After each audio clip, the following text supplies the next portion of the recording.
दोस्तों, क्या सभी पाप करने वालों के लिए परमेश्वर के पास केवल दंड है?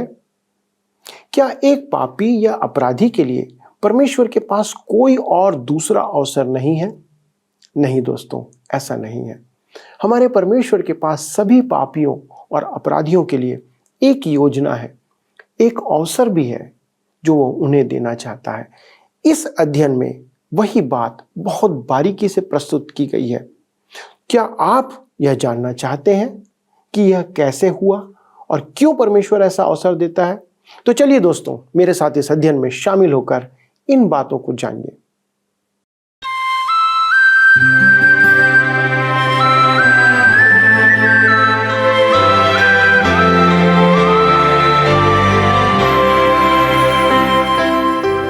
प्रिय मित्रों, नमस्कार। और आप सभी दर्शकों को परमेश्वर पिता का अनुग्रह और शांति बहुतायत से प्राप्त होती रहे। आप हमारे साथ इस समय सत्यवचन बाइबल अध्ययन में शामिल हैं और मैं प्रभु यीशु मसीह में आपका सेवक बड़े ही आदर के साथ आपका स्वागत करता हूं। मित्रों, हमने पिछले प्रसारण में बाइबल से पुराने नियम की एक विवादित पुस्तक का अध्ययन आरंभ किया था, जिसका नाम है योना नबी की पुस्तक। दोस्तों, हमने उसके प्रस्तावना का आधा भाग देखा था और आज हम उससे ही आगे बढ़ेंगे। हमने जाना था कि योना की पुस्तक के 6 मुख्य विषय हैं और उनके 3 को हमने पहले देख लिया था।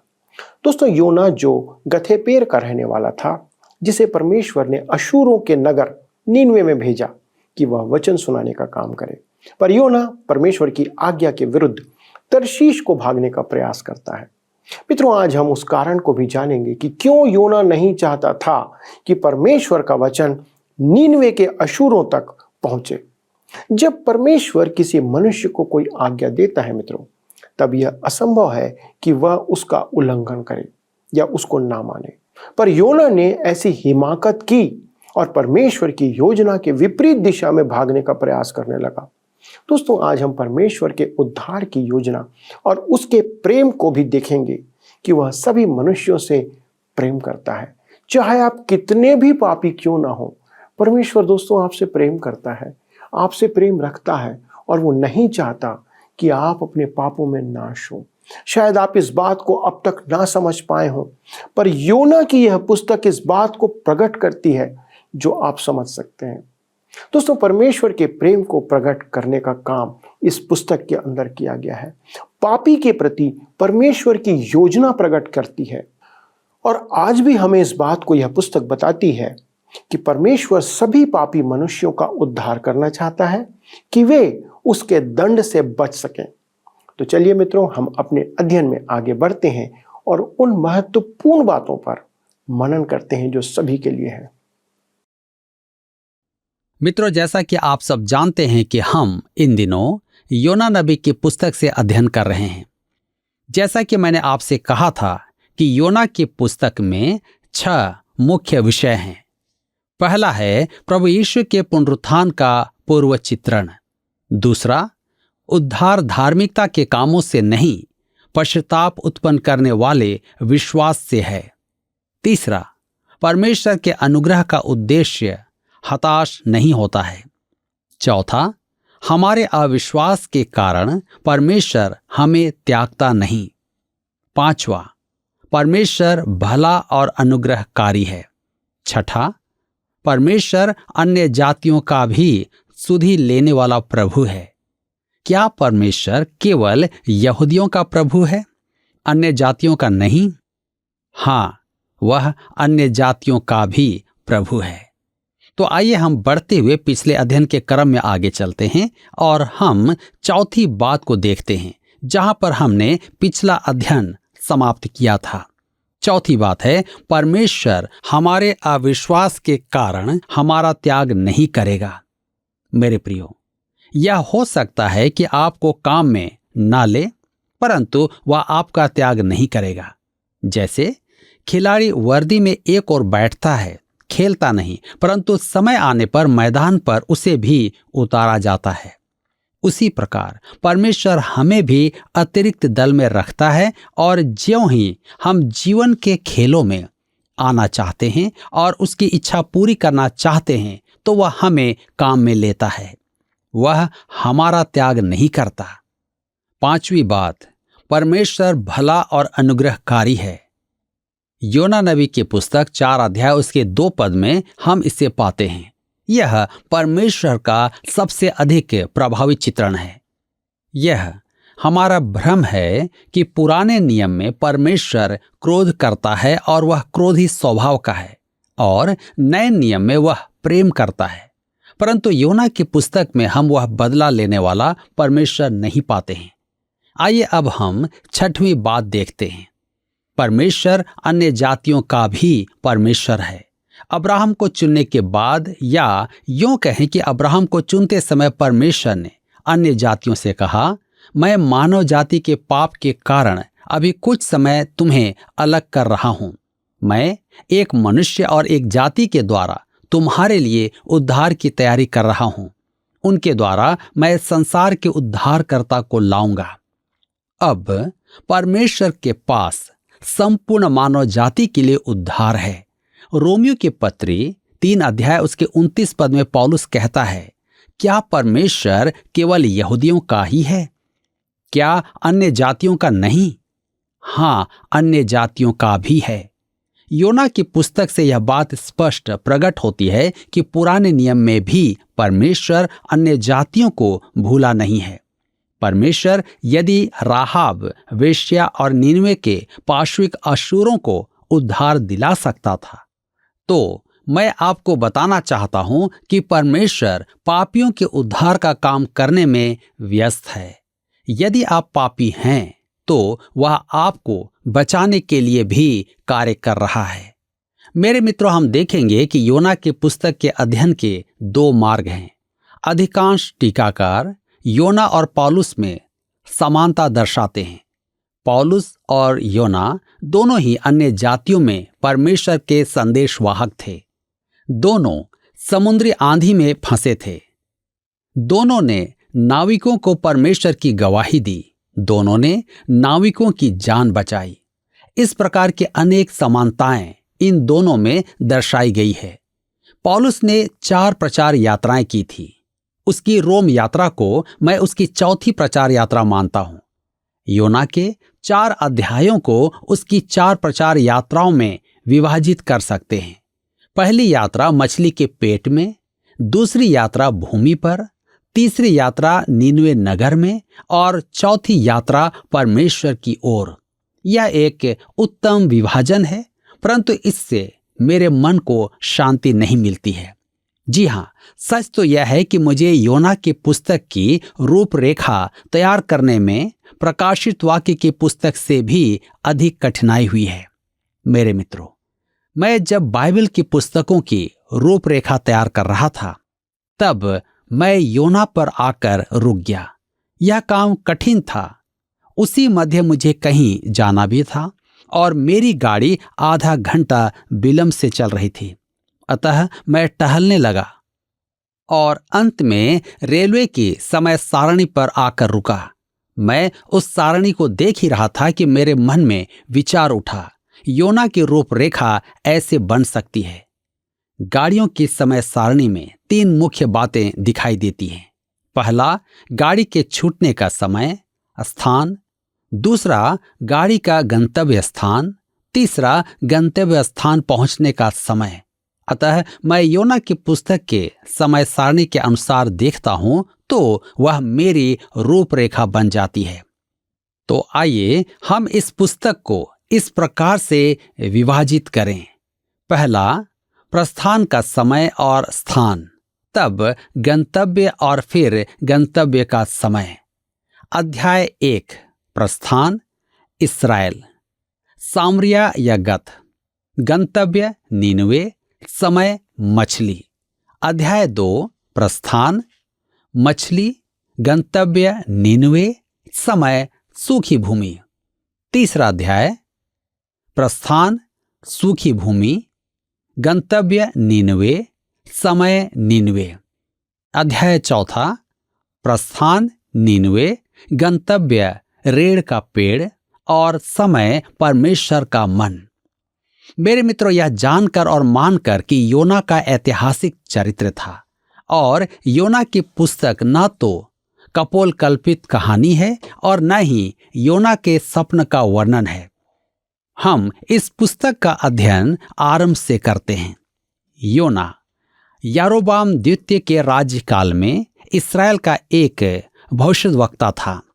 परमेश्वर ने उसे बुलाया कि वह अश्शूरों के देश जाकर उनकी राजधानी नीनवे में उसका संदेश सुनाए कि परमेश्वर उन्हें नष्ट करने जा रहा है। परंतु योना ने परमेश्वर की आज्ञा नहीं मानी और तर्शीश का जहाज पकड़कर दूर चले जाने की योजना बनाई, परंतु वह परमेश्वर से बचकर भाग नहीं सका। तो आइए अब हम इस पुस्तक के अध्याय 1 की ओर बढ़ते हैं। अध्याय 1, जिसका विषय है योना की बुलाहट और उसका भेजा जाना। योना पश्चिम दिशा की ओर चल पड़ा। बड़ी आंधी उठी। योना मछली के पेट में पहुंच गया। हम देखते हैं कि योना की बुलाहट और उसका भेजा जाना।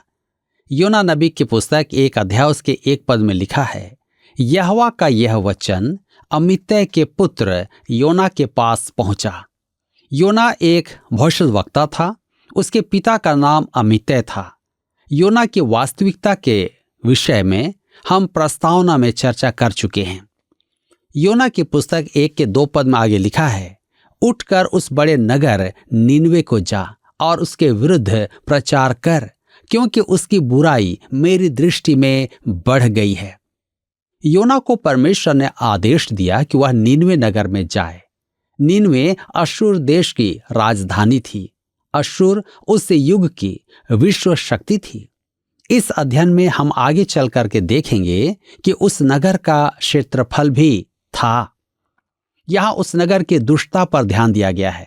उनकी दुष्टता परमेश्वर तक पहुंची और परमेश्वर ने उसको नष्ट करने का विचार किया, उनके मन ना फिराने पर।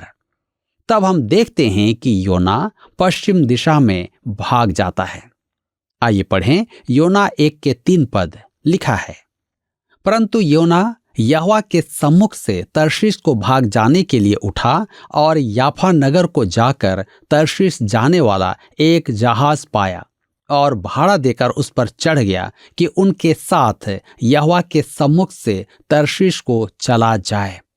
मेरे मित्रों, ध्यान दीजिए, योना अपने घर गथे पैर से तो चल पड़ता है और आप सोचेंगे कि वह नीनवे को जा रहा है, जैसा परमेश्वर ने उसे आदेश दिया था। उसे पूर्व दिशा की ओर जाना था, परंतु वह याफा बंदरगाह पहुंचकर तर्शीश जाने वाले जहाज पर चढ़ जाता है। स्पेन के दक्षिणी तट पर फिनीके वासियों ने यह उपनगर तर्शीश बसाया था। वह पश्चिम का प्रवेश द्वार था। यहां समस्या मछली की नहीं है, समस्या योना की है। परमेश्वर ने उसे पूर्व में नीनवे जाने के लिए आदेश दिया है, परंतु उसने परमेश्वर की बात नहीं मानी और पश्चिम की ओर चल पड़ा। योना ने ऐसा क्यों किया? इसके अनेक कारण हैं। आइए हम पहला कारण देखते हैं। पहला, योना अश्शूरों से घृणा करता था और नहीं चाहता था कि वे बचाए जाएं। अश्शूर संसार के सबसे बड़े निर्दयी लोग थे। उनका भय उस युग के सब देशों पर छाया हुआ था। वे बंदियों को भयंकर यातनाएं देते थे। उनकी एक विधि थी, अपराधी को रेगिस्तान में गर्दन तक गाड़ देना और उसकी जीभ में कांटा फंसाकर रेगिस्तान की धूप में मरने के लिए छोड़ देते थे। कहा जाता है कि मरने से पूर्व वह व्यक्ति पागल हो जाता था। उनकी सेना अपने परिवार के साथ चलती थी और उनमें कोई व्यवस्था नहीं थी। ऐसा प्रतीत होता था कि एक भीड़ सी चली आ रही है। उनका आतंक ऐसा था कि कुछ राष्ट्र उनके हाथों में पड़ने से पहले सामुदायिक आत्महत्या कर लेते थे। मेरे मित्रों, इससे स्पष्ट है कि उनके पड़ोसी उनसे लगाव नहीं रखते थे, अर्थात उनसे घृणा करते थे। इस्राएल और सीरिया जो सदैव युद्ध करते रहते थे, अश्शूरों के छुटपुट हमलों के कारण भयभीत होकर एक हो गए थे, क्योंकि उत्तर और पूर्व से उनके आगमन का संकट मंडरा रहा था। परंतु अशूर ने दोनों ही देशों को बंदी बना लिया। मेरे प्रियो, जिस देश पर वे आक्रमण करते थे उस देश में वे पुरुषों को घात करके स्त्रियों और बच्चों को ले जाते थे। ऐसा प्रतीत होता है कि योना के नगर गथेपेर पर हमला अवश्य किया गया था, जिसमें उसके माता पिता निर्दयता से मारे गए थे। यह एक संभावना है, परंतु यह तो निश्चित है कि योना उनसे घृणा करता था। वह कभी नहीं चाहता था कि परमेश्वर उन्हें बचाए, और यही कारण था कि वह विपरीत दिशा में चल दिया। वह उन्हें परमेश्वर का वचन सुनाना नहीं चाहता था। और अब हम दूसरी बात या कारण देखते हैं। दूसरा कारण था, योना का संदेश उद्धार की अपेक्षा दंड का था, और योना परमेश्वर की दया को जानता था कि वह मन फिराने वाले को क्षमा कर देता है। इस कारण वह विपरीत दिशा में चला गया। योना नहीं चाहता था कि नीनवे के लोग बचाए जाएं या नीनवे बचे। तीसरी बात है, योना आज्ञाकारी भविष्यद्वक्ता नहीं था। वह परमेश्वर की इच्छा पर नहीं चला, जैसे उड़ाव पुत्र। योना भी परमेश्वर की इच्छा के अधीन नहीं रहना चाहता था, इसलिए वह भी दूर देश को भाग निकला। अब हम देखते हैं चौथा कारण। पुराने नियम में परमेश्वर ने आज के समान सुसमाचार प्रचारक नहीं भेजे। इस्राएल विश्व के चौराहे पर था, जहां यूरोप, एशिया और अफ्रीका का संगम है, और इस्राएल को परमेश्वर की उपासना करना अनिवार्य था कि विश्व परमेश्वर का ज्ञान ग्रहण करे। परमेश्वर का निमंत्रण उन सब के लिए था, आओ हम यहोवा के भवन को चलें और उसकी आराधना करें। इस्राएल विश्व के चौराहे पर परमेश्वर की आराधना करता था, और लोग उनके पास आते थे, जैसे शीबा की रानी। वह क्यों आई थी? उसने उनकी आराधना के बारे में सुना था, और जब वह आई तो उसने सुना कि वहां पापियों के लिए क्षमा की वेदी भी थी, जिसके कारण उसे परमेश्वर के उद्धारक ज्ञान का बोध हुआ। वही नहीं, पृथ्वी के अन्य राजा भी सुलेमान की बुद्धि की बातें सुनने के लिए आते थे। वे विदेशों में गवाही देने नहीं जाते थे, विश्व के लोग वहां आते थे। मेरे मित्रों, पुराने नियम में तो हमें शीबा की रानी का एक ही उदाहरण दिया गया है, परंतु नए नियम में हाम, एपेत और शेम के पुत्र क्रमशः कूश का खोजा, तरशीश का शाऊल और कुर्नेलियुस रोमी सेना नायक के मन फिराव का वर्णन देखने को मिलता है। इसके बाद तो हजारों लाखों ने मन फिराकर मसीह यीशु को ग्रहण किया था। मेरे विचार में मरकुस रचित सुसमाचार 16 अध्याय उसके 15 पद में जब प्रभु यीशु ने अपने शिष्यों को संपूर्ण पृथ्वी पर सुसमाचार सुनाने का आदेश दिया था, तब उन्हें विचित्र लगा होगा, क्योंकि वे पुराने नियम के थे। यरूशलेम को चलने की अपेक्षा यीशु ने उन्हें यरूशलेम से चलने को कहा था। यहूदा, सामरिया और पृथ्वी की छोर तक, जिसे हम प्रेरितों के काम 1 अध्याय उसके 8 पद में पढ़ते हैं। हम इस्राएल की आलोचना तो करते हैं, परंतु हम स्वयं भी एक कोने में आराधनालय बनाकर सोचते हैं कि लोग वहां आएं, अपेक्षा इसके कि हम वहां से बाहर जाएं।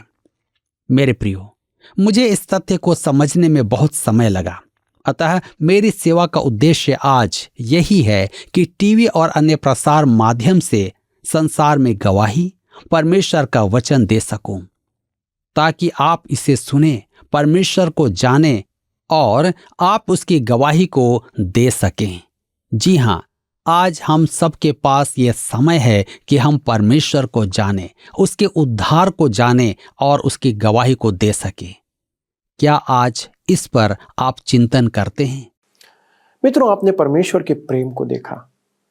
वे अशूरी जो बहुत ही निर्दयी थे, जिन्होंने इस्राएल के लोगों का नरसंहार किया था, उनसे बर्बर और कोई जाति नहीं थी जो अपने दुश्मनों के साथ सबसे बुरा व्यवहार करती थी।